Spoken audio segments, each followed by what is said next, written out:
নমস্কার বন্ধুরা, আজকে আমি আপনাদেরকে বানিয়ে দেখাবো খুবই সহজ একটা মাছের ঝোলের রেসিপি, যেটা হলো ওলকপি, আলু আর বড়ি দিয়ে তেলাপিয়া মাছের ঝোল। তো তেলাপিয়া মাছের ঝোল বানানোর জন্য আমি এখানে প্রথমে তেলাপিয়া মাছগুলোকে ভালো করে কেটে ধুয়ে নিয়েছি। এবার আমি নুন আর হলুদ দিয়ে মাছটাকে মাখিয়ে নেব।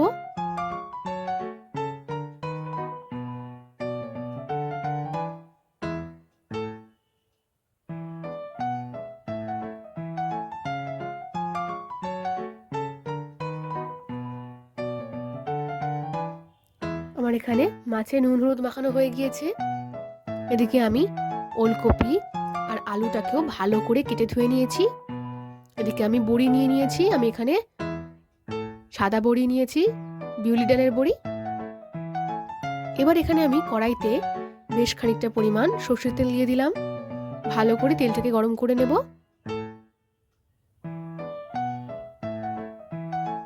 তেল আমার এখানে গরম হয়ে গিয়েছে। এবার আমি মাছের পিসগুলোকে ভেজে নেব।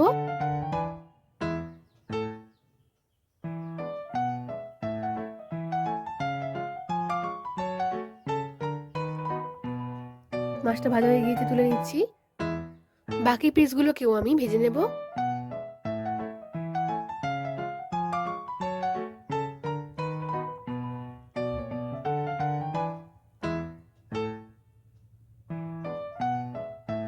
উল্টে পাল্টে ভেজে নিচ্ছি।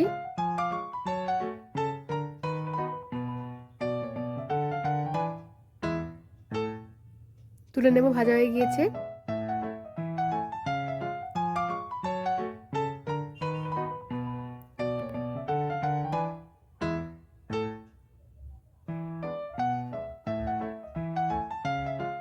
আমার এখানে মাছ ভাজা কমপ্লিট। এবারে আমি ওই তেলেই দিয়ে দিচ্ছি বড়ি। আমি বড়িটাকে প্রথমে লাল লাল করে ভেজে নেব।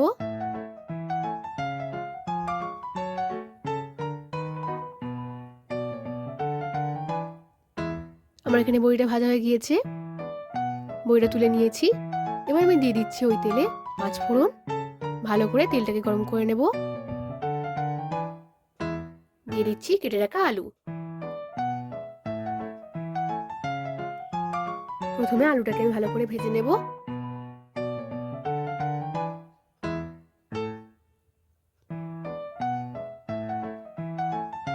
বেশ খানিকক্ষণ আমি এখানে আলুটাকে নাড়াচাড়া করে নিচ্ছি। এবার দিয়ে দিচ্ছি আমি কেটে রাখা ওলকপি। ভালো করে আলু আর ওলকপিকে আমি একসঙ্গে ভেজে নেব।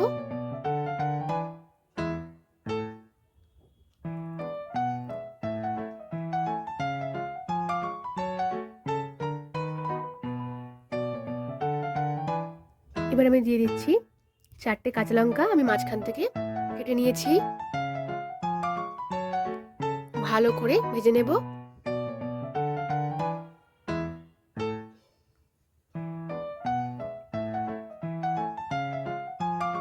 আমার এখানে ভাজা কমপ্লিট। এবার আমি কিছু মশলা দিয়ে দিচ্ছি। দিয়ে দিচ্ছি স্বাদ মতো লবণ, দিয়ে দিচ্ছি হলুদ গুঁড়ো, দিয়ে দিচ্ছি জিরের গুঁড়ো, দিয়ে দিচ্ছি লঙ্কার গুঁড়ো, শেষে দিয়ে দিচ্ছি রসুন বাটা আর আদা বাটা। ভালো করে কষিয়ে নেব মশলাটাকে।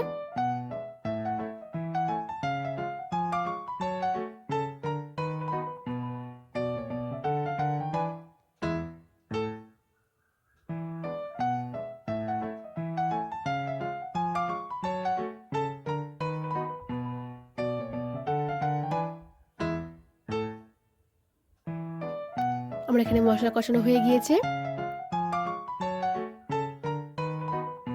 এবার আমি দিয়ে দিচ্ছি জল।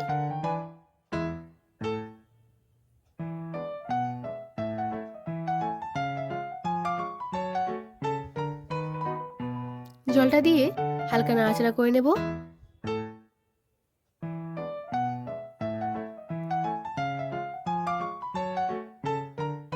বেশ খানিকক্ষণ ফুটিয়ে নেব জলটাকে।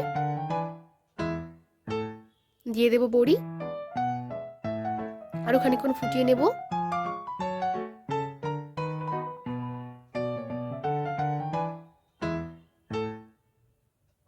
এবার দিয়ে দেবো ভেজে রাখা মাছ।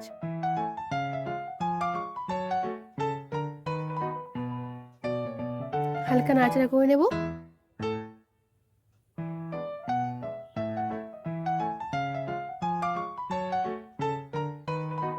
আরো খানিকক্ষণ ফুটিয়ে নিচ্ছি।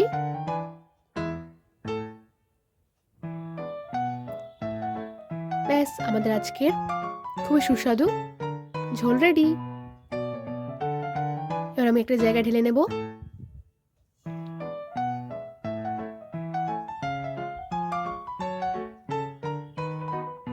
খুবই কম সময়ের মধ্যে তেলাপিয়া মাছের ঝোল। যদি আপনাদের ভালো লেগে থাকে তাহলে অবশ্যই লাইক, কমেন্ট এন্ড শেয়ার করবেন। আর হ্যাঁ, সাবস্ক্রাইব করতে ভুলবেন না যেন। Thank you.